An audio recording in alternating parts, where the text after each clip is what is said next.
TRUTHOUT podcast about organizing, solidarity, and the work of making change. I'm your host, writer and organizer, Kelly Hayes. This week, we are talking about fascism, how right wingers get radicalized, and what it means to actively oppose fascism in these times.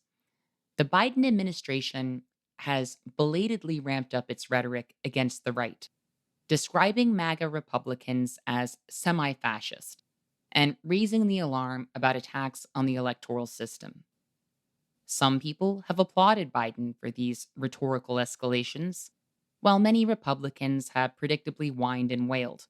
But what does this development mean for activists who are already taking action against fascism? A lot of people are speculating about how Biden's enlivened language could affect the midterms. But whether or not the Biden administration's heightened rhetoric affects voter turnout, it will not protect us from the fascist mass movement the right has loosed upon the world.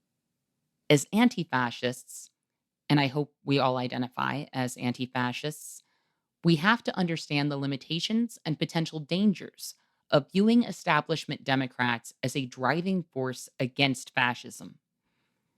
But given that Biden is finally talking about fascism, I think it's important that we pause to reflect on what that word means, how fascism is manifesting itself in our society, and what combating it demands of us. Because we are not going to gain that understanding from any framing that is being offered by the White House. So today we will be hearing from Tal Lavin, who is a journalist and author of the book Culture Warlords: My Journey into the Dark Web of White Supremacy. Tal Lavin understands the threat fascists posed in the United States better than most people because he embedded himself in their online worlds, creating fake names, social media accounts, and profiles in order to learn more about how our enemies operate and how we might expose and stop them. While writing Culture Warlords, Tal posed as a woman hating incel and an anti Semitic white supremacist waitress, among other assumed identities, in order to infiltrate online spaces where right wing radicalization was occurring. Places where radicalized right wingers were discussing their terrifying hopes, plans, and desires. In doing so, Tal learned a great deal about how our enemies think, what animates their work, and how so many people have become fascists.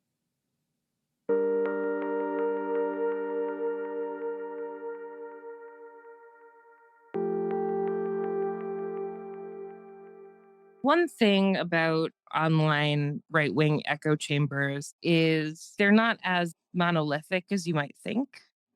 There is a spectrum of how people self identify.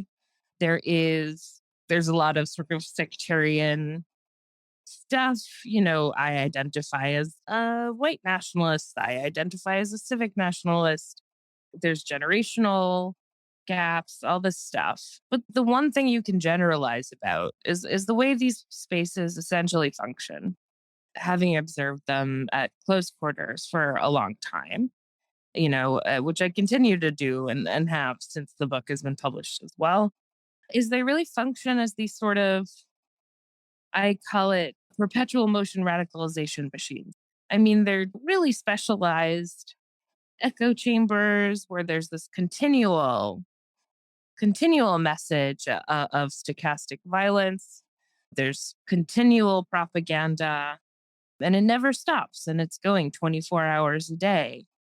And in essence, they serve as incubators for both political violence, which is now abundantly clear can exist in both sort of the quote unquote mainstream right as well as the far right where it's resided for a long time.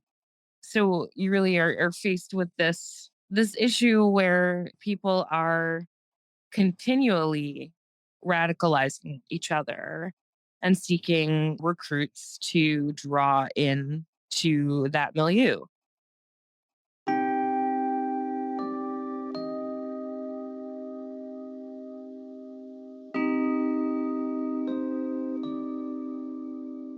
One thing people should understand about these automated radicalization machines is that these environments were supercharged by the pandemic. First of all, radicalization thrives with isolation. And I think many, many people felt deeply isolated, felt and were deeply isolated during the pandemic. Another factor that contributes to radicalization is a sense of threat or uncertainty. And that certainly abounded, particularly in the early months of the pandemic, because we were told over and over again that the stakes were existential, but the responses didn't feel particularly existential. There was doubt sown very early on. There was not a consensus. So put all of that together, and you have a very strong recipe for people to kind of. There's nothing inherently wrong with like seeking your own answers about world events. I don't want to make it seem like I'm like, no, like you have to accept official narratives uncritically because that's not how I feel. On the other hand, I think this was sort of a hyper concentrated scenario where people were feeling very adrift. There were a lot of kind of bad faith slime ball actors who were perfectly poised to take advantage of it. There's a lot of anger and confusion and fear. And so all of those things put together makes for sort of a perfect stew for radicalization to ferment. And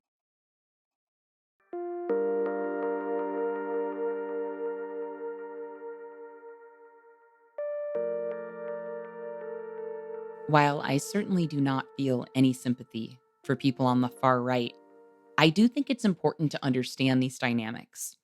A 2021 poll by the Public Religion Research Institute and the Interfaith Youth Corps found that 15% of Americans believe in QAnon conspiracy theories. As PRRI founder Robbie Jones told the New York Times, thinking about QAnon, if it were a religion, it would be as big as all white evangelical Protestants or all white mainline Protestants. So it lines up there with a major religious group. The poll also found that 55% of Republicans mostly disagreed with QAnon's outlandish claims, but did not reject them entirely. That means only 1 in 5 Republicans completely rejected the idea that the Democratic Party is run by a cabal of Satan worshiping elites who also eat babies. Biden has stated that he respects conservative Republicans, but does not respect MAGA Republicans, whom he views as extremists. I understand the strategy. Electoral politics is a numbers game, and Biden is attempting to go hard against his enemies while minimizing alienation. But if, for our own purposes, we are dealing in reality, the idea that MAGA Republicans are not representative of conservatism is something we cannot afford to buy into. The right wing has a vanguard. And while that vanguard may be stumbling, confused, and wholly divorced from reality, it also has the full backing of a major party. And many of that party's members are currently attempting to overthrow the electoral system. MAGA and QAnon myths and conspiracy theories are now part of the mainstream character of the Republican Party. Republican leaders who previously denounced the Capitol riots now minimize those events as mere expression. Attempting to isolate the problem of fascism to a select group of extremists also erases the issue of complicity, which we cannot afford to do right now.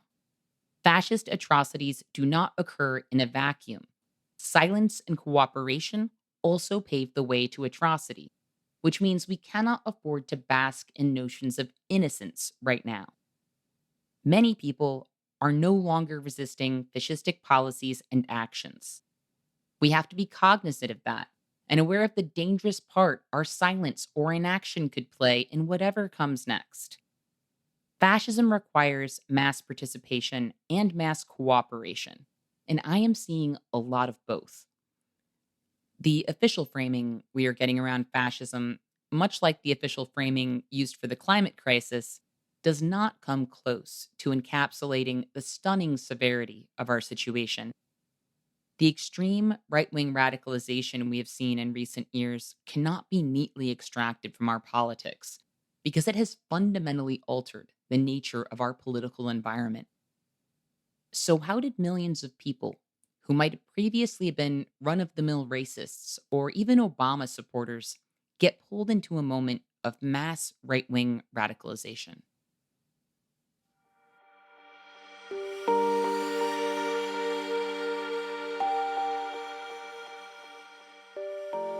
One of the things that I found, and I write about this in my book, Culture Warlords, at some length. But, one of the things I found very consistently in my study of how people get radicalized is one of the biggest like desires that many people have. One of the strongest desires out there for a lot of people is for like certainty. It's for someone to tell them what to do, how to think about a certain thing. And all of us, of course, feel this to some extent. No one is immune from just like being like, well, I, want to find an expert or a solid authority, or just like really I feel uncertain, and that's an uncomfortable feeling. And one of the things that radicalizers, right, excel at is offering that certainty, saying like, I am certain, I do know, and only I will tell you the truth. The motif of sort of truth that's hidden from all others but revealed to the elect is both a religious motif and also, I would say, probably the single most, important commonality between different kinds of conspiracy movements, different kinds of movements that espouse political violence. I think there are almost always psychological explanations, human explanations for why people behave the way they do and why people believe the things they believe, which is not to say exculpatory explanations. Just because something is sort of human and natural doesn't mean that it's forgivable per se. But in many cases, the desire to belong, the desire to comprehend your place in the world, the desire to feel significant or part of something important. And, certainly in the case of pandemic era radicalization, the desire to feel as if the world isn't actually incomprehensibly turning upside down. There are all sorts of perfectly rational explanations for the chaos around us. You can see how, in an era of tremendous fear and uncertainty and isolation, both that sense of belonging and that sense of certainty were incredibly powerful and felt incredibly necessary to a very wide variety of people.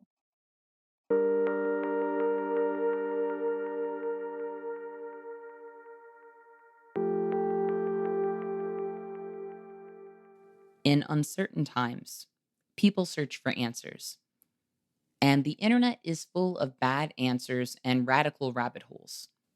It is also full of spaces that will offer people a sense of belonging on very sketchy terms. In such spaces, belonging is grounded in identity and notions of supremacy.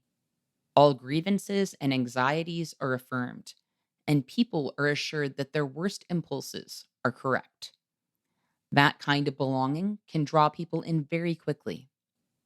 It's important to understand these dynamics because we are talking about tens of millions of people being radicalized toward right wing ends within a period of a few years.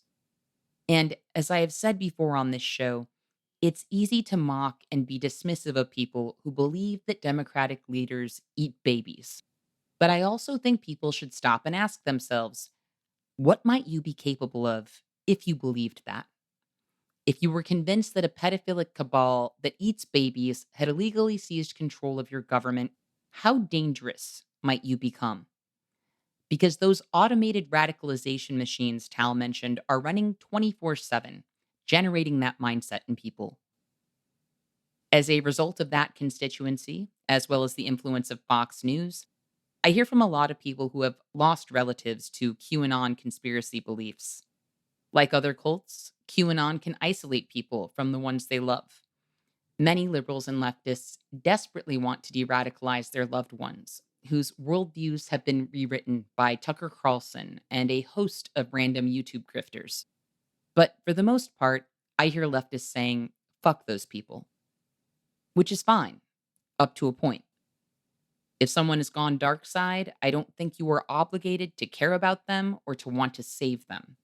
But if we do not assess how this is happening and take steps to prevent or interrupt these processes, our enemies will continue to amass an army. And these folks already have a lot of people and a lot of guns. Rather than focusing on de radicalization, Tal is concerned with prevention.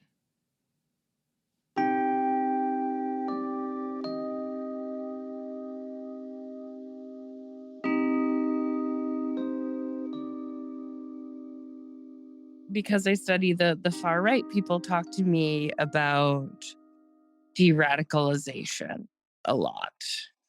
And that's not particularly that's sort of neither my area of expertise nor sort of the thing I'm most interested in.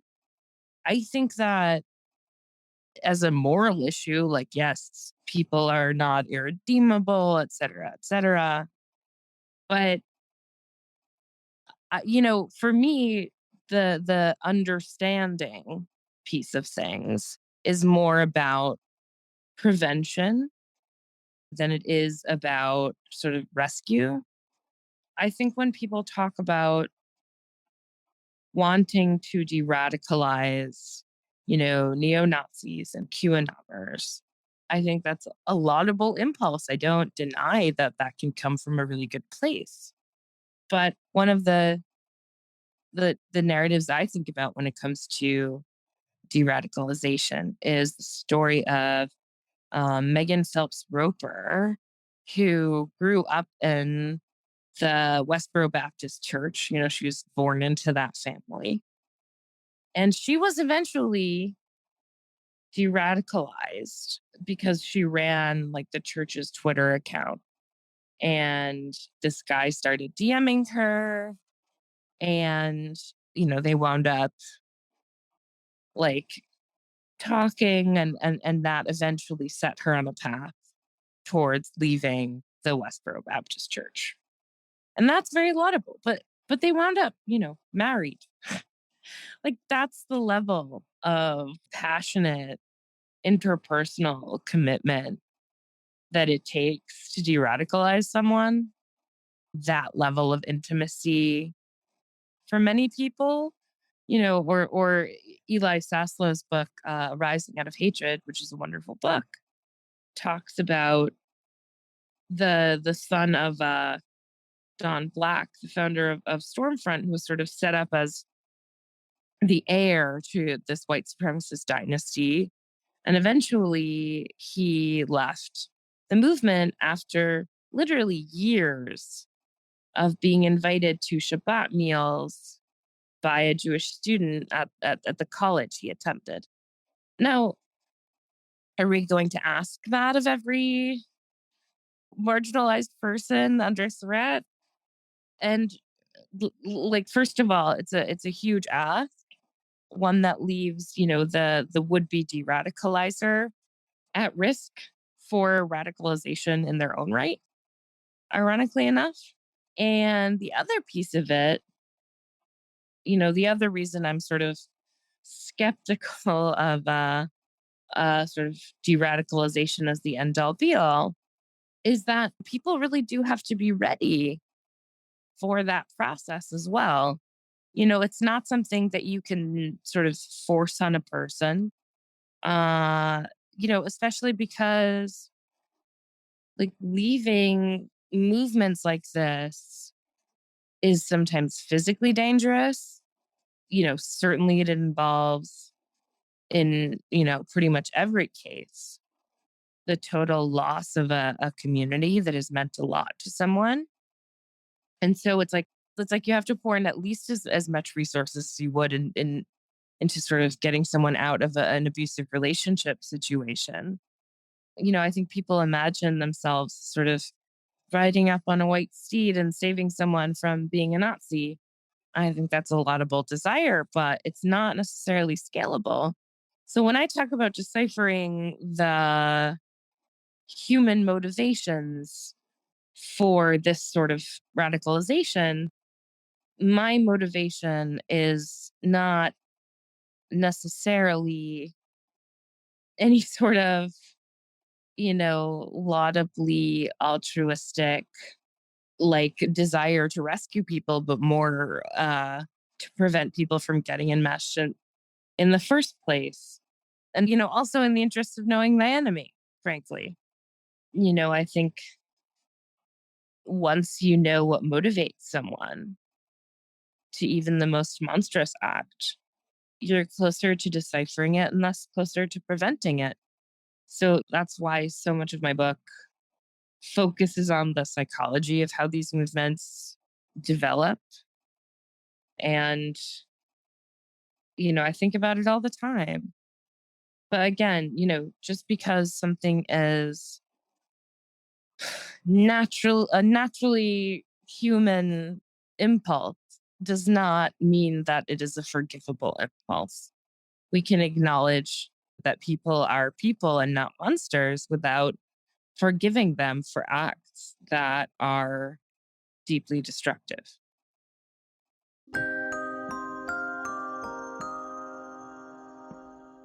One of the things that has been the most heartening for me in the response to Culture Warlords is the parents who've reached out to me and said that they've used the book. They've had their kids read the book, and teenagers who've read the book and said, that it's helped them understand things going on with their classmates. I mean, one element that I really saw is like, and you see this in the ages of the white supremacist mass shooters, they're 18, 19, 20, you know, the radicalization is very youth focused. And a lot of it takes place in online spaces that are targeted towards young people. And so one strength of my book, I think, is that it is like fairly approachably written. With sort of me as your like guide character. I think that, for parents, it can be useful to talk to kids about. And then, I think for teens and, young people, it can be also a tool for sort of understanding why did my friend like suddenly start radicalizing? Like what happened? Like he was just into Minecraft like a few months ago. I don't get it. So this is a little bit of a map, and I hope it can be used in that way.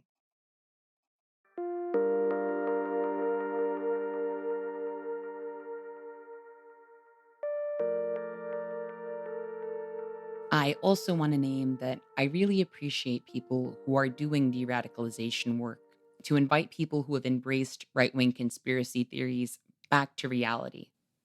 I agree with Tal that marginalized people should not feel obligated to rescue the people who want us dead.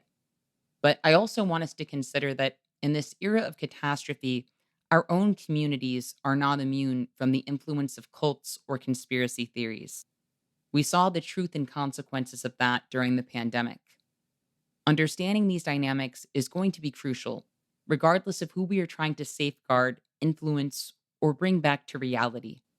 Because a lot of people are going to be frantically searching for answers in the months and years to come, and it's raining lies. We are awash in grifters and charlatans who are ready to build religions around their bullshit. So we need to figure out how to anchor ourselves in reality together. And some of us will have to think deeply about how we can invite people back to reality after they have detached themselves from it. In examining the scale of our current crisis, I want people to understand that for things to be as far gone as they are in this country, we could not possibly be dealing in the reality that Biden describes, where fascism is a marginal force. Biden is invoking rhetoric that invites everyone but the most extreme Republicans to view their politics as separate from the politics that are driving this nightmarish moment. This language does not reflect the reality of our political circumstances. Those of us who want to do the work of politics need to understand those circumstances. If we look at the history of fascist movements or mass atrocity in general, genocidal outcomes are not the result of everyone simultaneously becoming a true believer. Some people participate in atrocity for social reasons. Some people become more prone to violence after enacting it in the context of shared purpose or bonding with their fellow assailants. Some people will not engage in any acts of atrocity, but may be biased against the targets of fascist violence and may express that bias in ways that lend fuel to the fascist fire.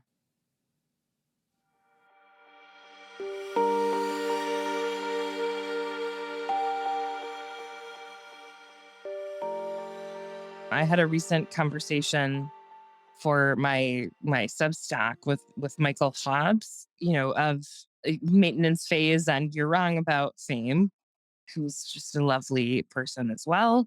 And we talked about how much we both like loathe and despise this sort of tendency in the mainstream media, which he dubs reactionary centrism. And that's the columnist who, I think Pamela Paul at the New York Times is a really great example of someone like that who's writing about like both the left and the right want to erase women. And like, in one case, it's talking about like the destruction of Roe v. Wade. And the second case is some leftists are like, hey, you should use trans inclusive language when you're discussing reproductive health, like as if these are morally equivalent and equally threatening. I find it absolutely putrid and, very upsetting a lot of different ways. Like it's so frighteningly evident of a media class that's mostly concerned with sort of their own personal convenience that makes like false conflations as easily as you make toast. I mean, it's a very difficult and frustrating time to be someone with any kind of a critical focus on the media. And one of the reasons why Michael and I talked about it as manufacturing consent for the authoritarian drift, because that's really what you wind up seeing is people very eagerly conflating, oh, like someone made me uncomfortable on Twitter with like women are dying of sepsis, or as my child has to wear a mask at school. And this is equivalent to an entire generation of the elderly dying, to this disease becoming the third highest cause of death for people over 80 just since 2020. Like it didn't exist before 2020, and now it is the third leading cause of death for that age group. I mean, yeah, it's just wild to me. Like there's been this sort of like soft peddling of eugenics, like quote unquote soft peddling of particularly transphobia under this false veneer of sort of concern for the children, which is the way so many moral panics manifest. Yeah, I mean, I think there's just an awful lot of people working at the consent factory to maybe witting or unwitting accomplices to the authoritarian drift. But at the end of the day, when the consequences of your work are that you make it easier for authoritarians to abuse their chosen out group victims, like, I'm not sure that your intention particularly matters.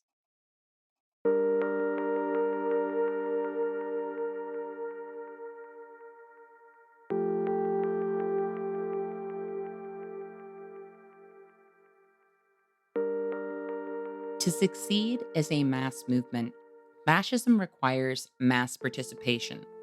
And when someone forwards ideas or assumptions that bolster the fascist position or further fascist violence, they are participating.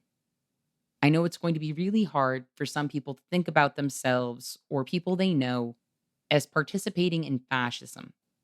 The idea of having to guard against that may sound baffling and foreign because they may see their values as existing in opposition to fascism. But fascism is not fought with self perception. To be anti fascist, we must be vocal and active in our opposition, and we must never lend fuel or cover to the fascist advance. We must also understand that there is no ethical silence in the face of fascism. Silence is complicity and cooperation, which helps facilitate atrocity. That might likewise be hard to hear. But how many liberals and leftists have fallen silent on trans issues as the Republicans make the elimination of trans people from public life the new centerpiece of their politics? I am watching, horrified, as a lot of people who claim to share my values remain silent, allowing their biases, their beefs, or their sense of political expediency to override their decency or any solidarity they might have previously lent to the targets of fascist groups. Under Trump, liberals and leftists raised hell about laws attacking trans people. So, where did this wave of passivity come from?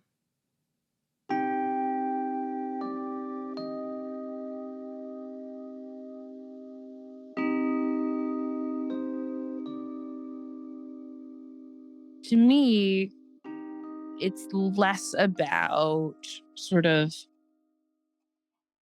increased passivity or whatever as a like a very successful propaganda campaign bearing fruit. And specifically in the case of the moral panic around trans people, that has resembled a lot of prior moral panics in that it's this fixation on, you know, the seduction of the innocent, this idea that children are under sexual threat.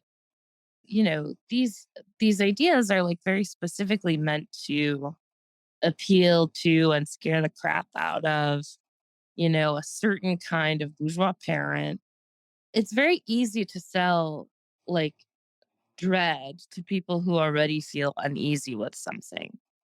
So that if a parent who might feel like, oh my gosh, like Timmy said that they're non binary and I don't know what that means. And that makes me uncomfortable, right? Like that is the person who's going to perhaps feel a lot more receptive and a lot more justified in their unease when, you have an article in the Atlantic or whatever saying these kids are being forced into being trans. They're, being sliced and diced and brainwashed at the same time. And of course, it's all founded on lies, but it's very easy to sell people on like, I'm not a bigot.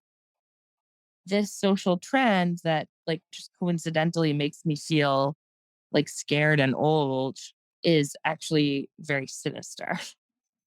And, I think it does connect to that chapter in my book where I talk about George Lincoln Rockwell, the founder of the American Nazi Party, and then him sort of playing out this weird fantasy where black socialists in tanks like take over the US, which sounds kind of awesome to me anyway. But he's like, I'm like my neighbor, the nice liberal, like immediately like picked up a gun and started like shooting at these black people because there's no such thing as a white liberal in a tight corner. And like, I don't agree with George Lincoln Rockwell about a lot. I do think there are people for whom, liberalism or vague alignment with the progressive left is more of a social veneer or, mark of cachet or just a way to fit in than any like sort of deeply held set of values. Like, of course that exists. I don't think it's inevitable. And I do think in the specific case of the concerted attacks on trans rights, it's really the fruit of a very successful transcontinental propaganda war casting trans people as sort of a unique threat to children specifically.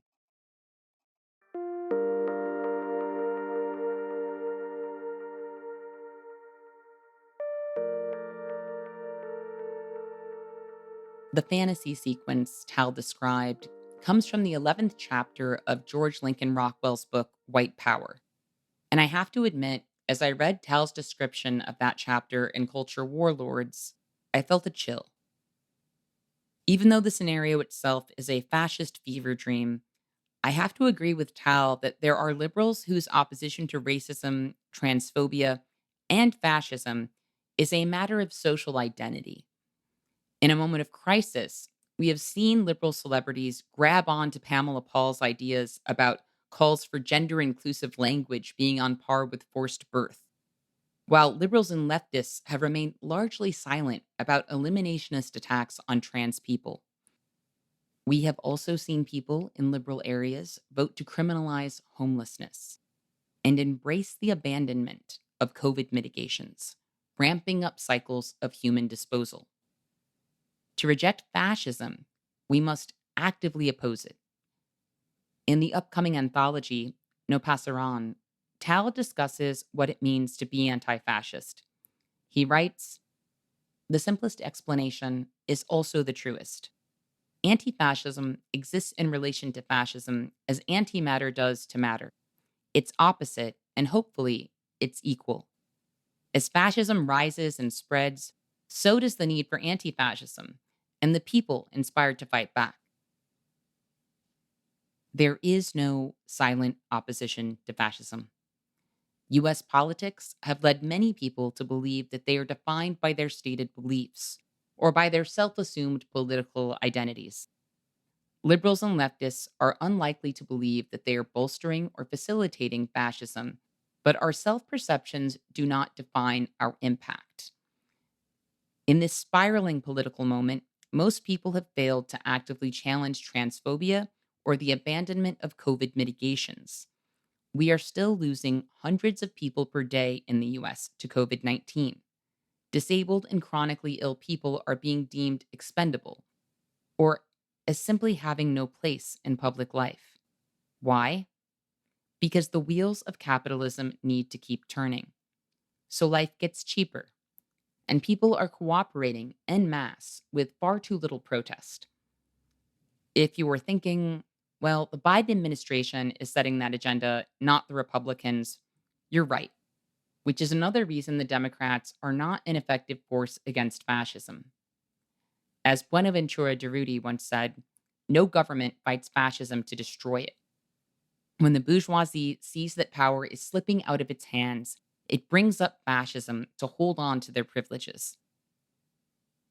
The Biden administration cannot be the antimatter of fascism because neoliberal Democrats are committed to the maintenance of capitalism at any expense. As Ruth Wilson Gilmore stated at the Socialism Conference in Chicago over the weekend, the Democratic establishment is going to constantly yield to the authoritarians in order to maintain the most important thing they are the political wing of, and that is capitalism.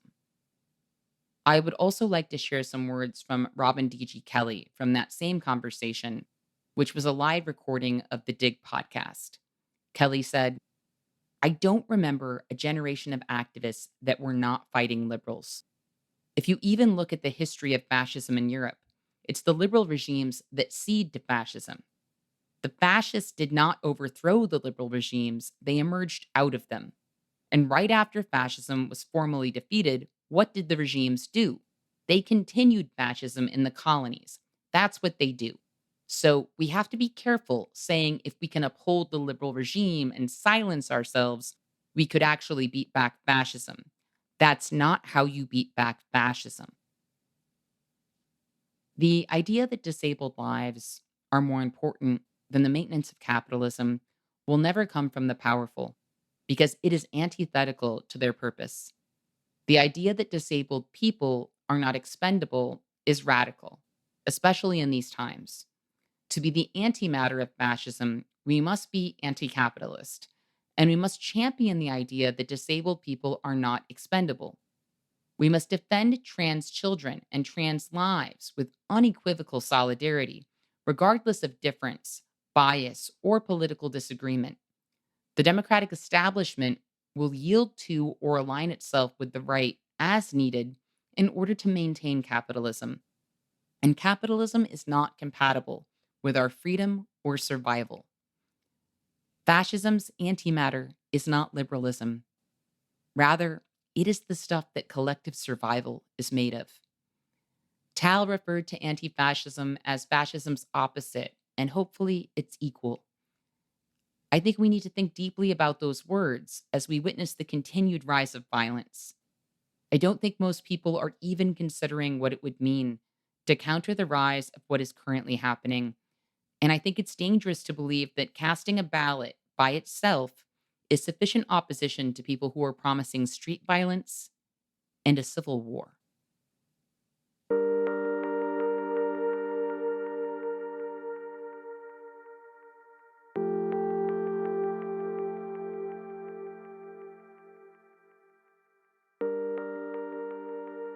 I am just going to briefly interrupt us with your weekly reminder that TruthOut is a nonprofit news organization that only exists because of listeners and readers like you. If you keep track of the independent news landscape, you know that we have lost some great publications in recent months and years. Journalists are facing layoffs across the industry. Here at TruthOut, we are still hanging on, but I am not going to lie to you all. It is a struggle. The media landscape has been engineered to wipe out anything that isn't owned by the very people who are screwing us all over. Corporate algorithms are hurting us, but we are still here providing award winning news and analysis that I believe helps to fuel and uplift our movements. Truthout has not laid anyone off during the pandemic. We are a union shop and we have the best family and sick leave policies in the industry. So if you think all of that is worth fighting for, please consider dropping by truthout.org to make a donation today.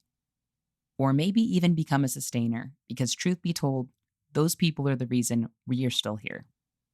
Thanks so much, and back to the show.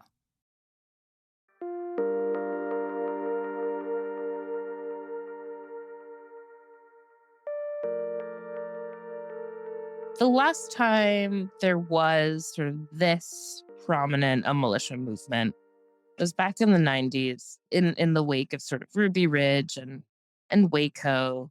There was this movement of, people arming themselves and, setting up these armed militia groups. And that militia movement has really risen again after a period of dormancy. It's always interesting to see, like, when social movements resurrect after periods of dormancy, what does that look like? Why, and what's changed? But like as we see sort of the groups that were involved in January 6th and the groups that are, facing legal culpability, many of them are these militia groups that are guys that, men and women that form up and practice military drill on the weekends and, do all sorts of shenanigans in the name of Christ and the Constitution. And, certainly they were heavily involved and heavily armed in the storming of the Capitol. You also have the accelerationist fantasists, the very far fringe of the right, who really fantasize about the destruction of the, tainted Jewish system who follow this playbook, laid out by prior generations of white supremacists, and whose goal is, the goal of that kind of accelerationism, and we see it on the right and the left. In fact, the term originated on the left, but essentially it's like enough political violence will topple the corrupt, Jewish system. And that sort of fantasizing happens as well, of course.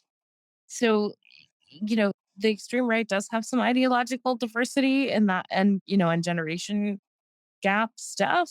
So like the militia guys have fairly little overlap with the sort of doomer, like young neo Nazis on like 4chan.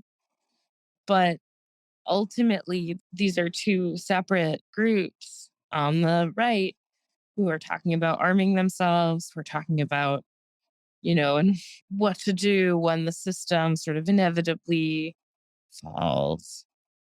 And so it is interesting to see the confluence, important to recognize the distinctions in goals and desires, but also to sort of be mindful of the fact that we are living in a time of like an awful lot of ambient destructive energy towards the extant political system and towards marginalized people.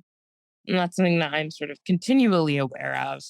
Certainly, any teacher is aware of it right now, any doctor, any nurse, anyone who has to engage in any fashion with conservative parents, and a lot of people who have like fairly benign professions and any other time are facing considerable threat.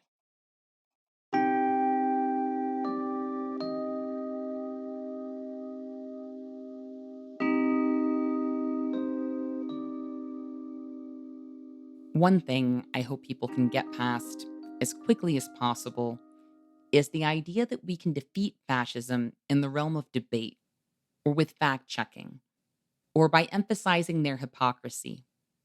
I am not saying we should not highlight facts or contradictions. I think those things are important, but they are not fighting words.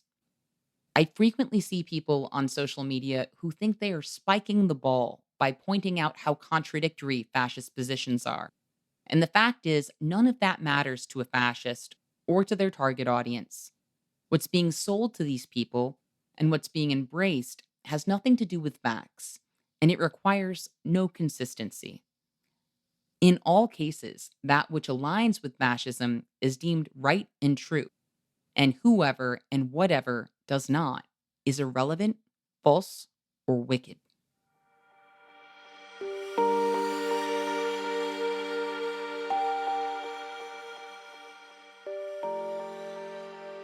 There is this tendency on the left and center left to focus consistently on hypocrisy and apparent contradiction in right wing speech and behavior. And the sort of like blue lives matter, but also defund the FBI when they raided Mar-a-Lago is like a pretty perfect example. But it's like, don't you guys back the blue? But, all of that sort of thing, I really don't find it a useful lens to look at the right through. I find the useful lens is like, you have to understand this movement as one that believes itself, believes that its due is absolute power, that is seeking after power at all times. And the way they understand the police and possibly have always understood the police is as a very powerful armed group in society whose function is to get rid of the people they think are undesirable. So, when cops were cracking down on, the George Floyd protests, then it was back to blue. When they're raiding Mar-a-Lago, it's like defund the FBI. It's very simple. It's like when you're going after the guys I dislike, you're great. And then when you're going after the guys I like, fuck you. that's part of it. And then, there's also a fairly long history. I mean, we're talking decades of certainly the fringe right, the sort of more violent, openly violent right going against federal authorities. So just as we've recently seen, bomb threats and shootings at FBI facilities, like the sort of renaissance of the white supremacist movement in the 80s and 90s really was coming after Waco, after Ruby Ridge, these sort of standoffs with federal authorities. You have these conspiracy theories about the New World Order. And, nowadays it's the Great Reset and, you know, the deep state. So, it's certainly Donald Trump was quite hostile to the FBI because he's a big, giant crook in part.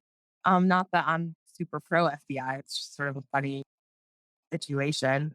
The contradiction is only apparent. Like, if you think of the police as like a tool to subdue people who you dislike or want to destroy, then you see any contradictory action or action you dislike as them stepping outside the remit. And B, if your goal is to sort of violently tear down the system, then like the armed agents of the state are sort of the first line of defense of that system. So there are many reasons for the right to object to cops.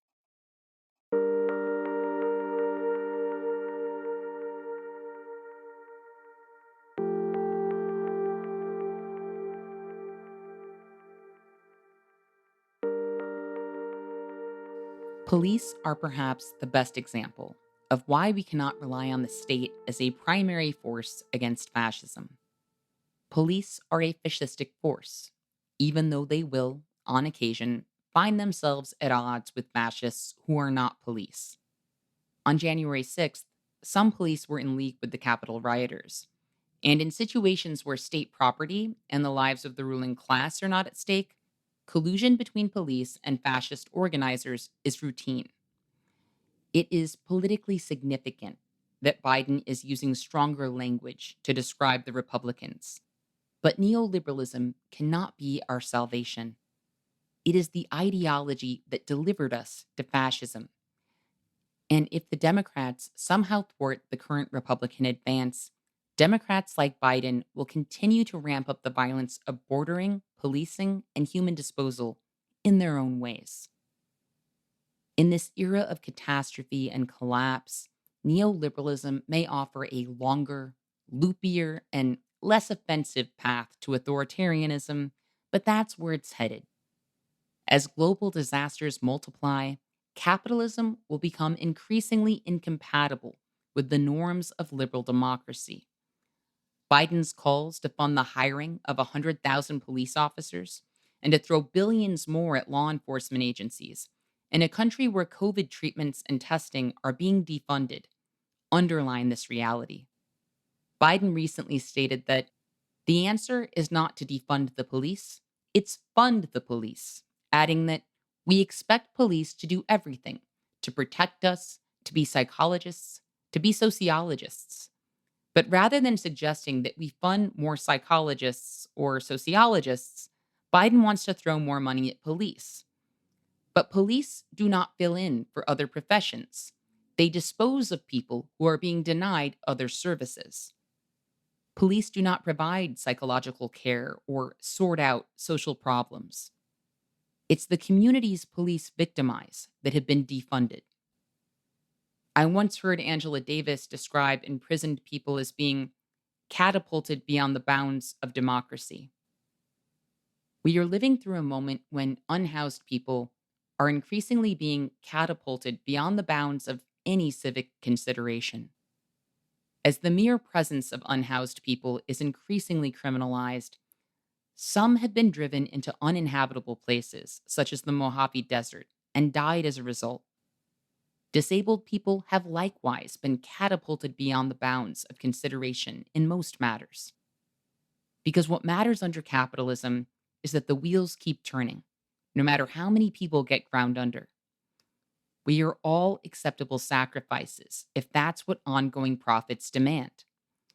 The casualties may be chosen differently under Republicans, But we have to remember where all of this is going. Because while Democratic savior narratives might work turnout for the midterms, we know they are not real.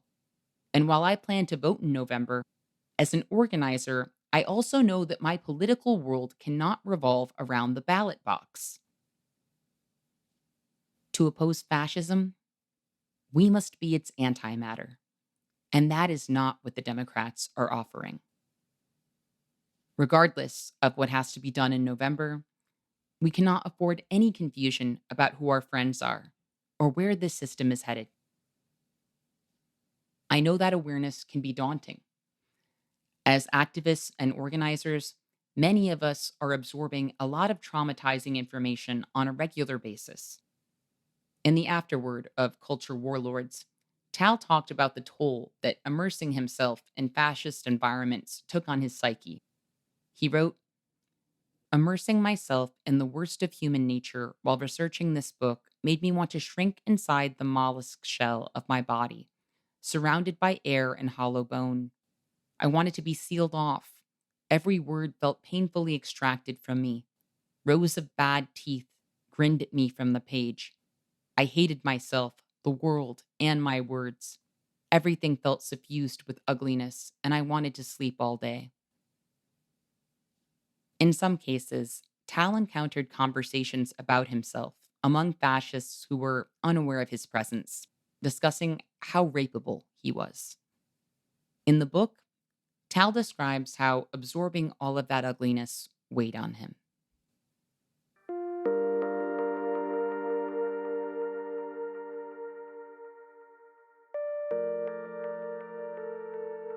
Yeah, I mean, Culture Warlords, I am proud of it.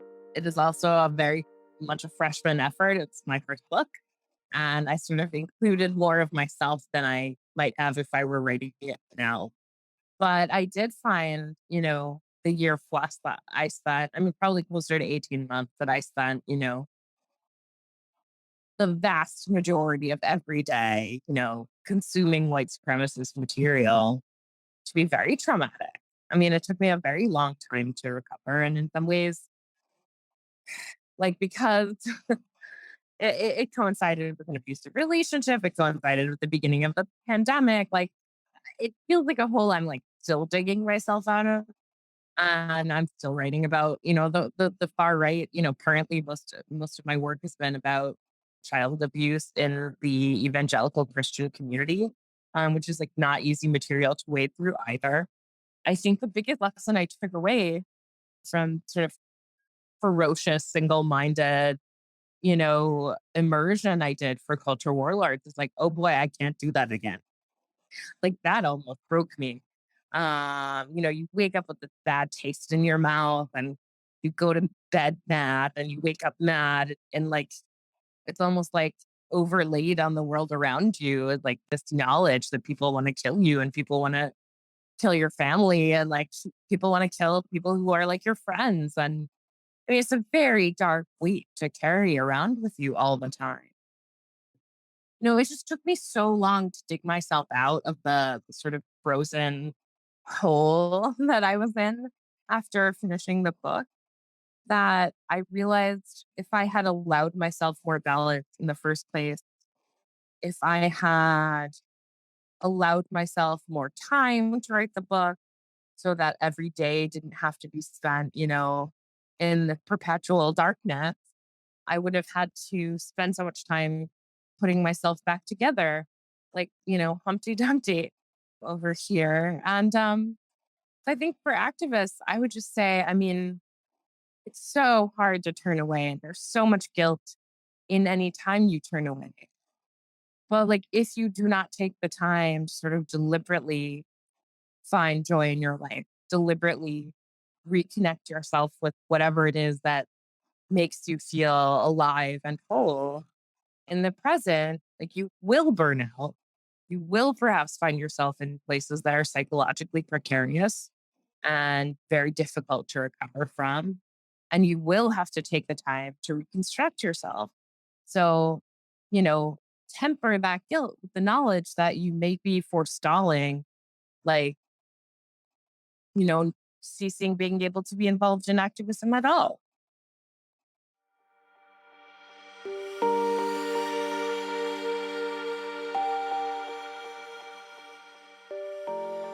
One line I really appreciated toward the end of Culture Warlords was, "Love is not optional.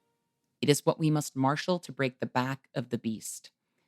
I have to admit, I teared up a bit upon reading those words because nothing could be truer. I know why I believe that love is not optional, but I was eager to hear Tal say more about it.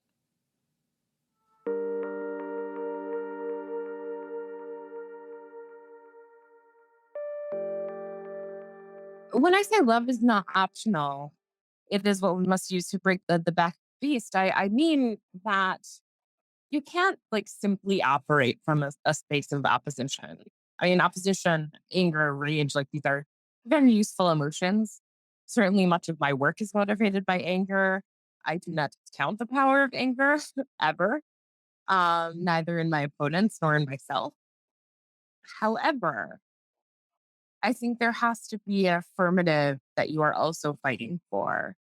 There have to be ideals, there have to be relationships, be it family, be it chosen family, be it, comrades, fellow activists.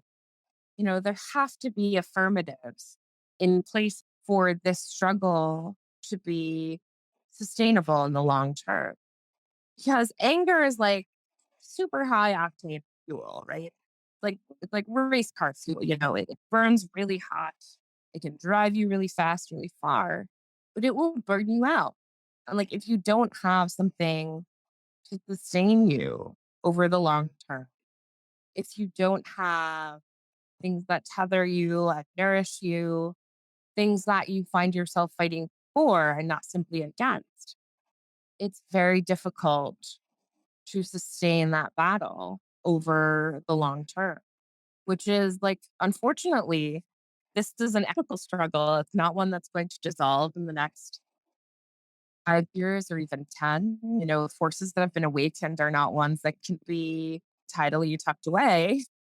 And it will be a struggle perhaps for the rest of our lives. And so you can't wade into that with just sort of a whole lot of rage and a death wish. You have to have things you are working towards, people you are working with, these anchors of yeah, love and affirmation as well.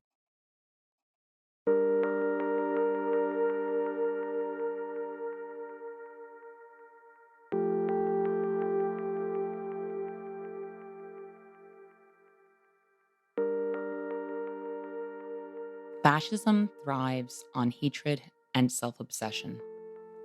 The antimatter of fascism must embody love and empathy. A true force against fascism must reject human disposability and challenge the status quo. I know a lot of people cannot imagine themselves consenting to fascism on any level, but we have already been conditioned to leave people behind. Millions of people are experiencing torture, deprivation, and premature death due to the violence of the prison industrial complex. If we can be conditioned to ignore that, we can be conditioned to ignore much more. And it's already happening. So I want us to think long and hard about what it means to be anti fascist and what this moment demands of us beyond a trip to the ballot box in November. Because while it's easy to zero in on big electoral moments, the shift we are experiencing is much larger than that. And we are going to need a larger vision to make a better world. I also hope people will check out Tal's Substack, The Sword and the Sandwich, which is the only Substack I am personally subscribed to.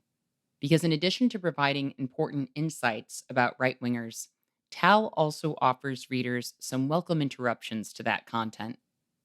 Every Friday, Tal writes about sandwiches. In keeping with his advice that we should not spend all of our time immersed in painful topics, Tal has written 34 essays about sandwiches, following Wikipedia's list of notable sandwiches in alphabetical order. As someone who writes about right wingers and collapse, but longs to write about my favorite TV shows, I am delighted by Tal's approach, and I really recommend checking out Tal's Substack, which will be linked in the show notes of this episode on our website at truthout.org. I want to thank Tal Lavin for joining me today to talk about fascism and right wing radicalization. I highly recommend checking out his book, Culture Warlords, and sharing its lessons with the young people in your life. I also want to give a shout out to Melody Ng, who has been one of the primary fact checkers for this podcast. Melody is on another exciting journey now, and we are all so happy for her. But we are also going to miss her. Thank you for all of your work, Melody, and for making this show stronger. I also want to thank our listeners for joining us today. And remember, our best defense against cynicism is to do good and to remember that the good we do matters. Until next time, I'll see you in the streets.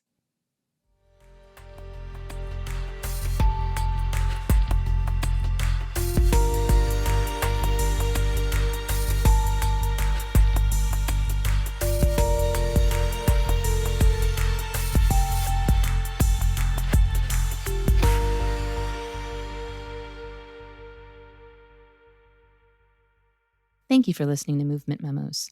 This show wouldn't exist if it weren't for TRUTHOUT, and TRUTHOUT's independent news and commentary wouldn't exist without listeners and readers like you. We have no paywalls, no corporate sponsors, and no ads, except for fundraising appeals like this one. So if you can and would like to support our work, please consider dropping by truthout.org to make a donation today.